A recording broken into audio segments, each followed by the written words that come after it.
அமைப்பு சாரா தொழிலாளர்கள், தினக்கூலி பணியாளர்கள், தனியார் வேலைக்கு போற பல பேருக்கு இந்த திட்டம் ஒரு பெரிய வரப்பிரசாதமாகவே இருக்குன்னு சொல்லலாம்ப்பா. குறிப்பா சொல்லப்போனா மருத்துவ செலவுக்கு பயப்படாம வாழ தான் இந்த திட்டம் உதவுது.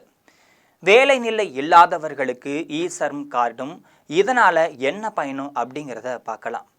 டெலிவரி பாய், கட்டுமான தொழிலாளி, கடை ஊழியர், டிரைவர், ஹெல்பர், ஃப்ரீலான்சர் இவங்க எல்லாருக்குமே ஒரு பொதுவான கவலை இருக்கு.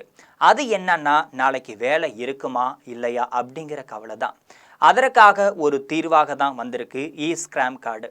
இந்த கார்டு இருந்தா விபத்து காப்பீடு போன்ற பாதுகாப்பு மற்றும் அரசு வழங்கக்கூடிய பல சமூக நலத்திட்டங்கள் உங்கள் குடும்பத்திற்கு கிடைக்க வாய்ப்பு இருக்கு.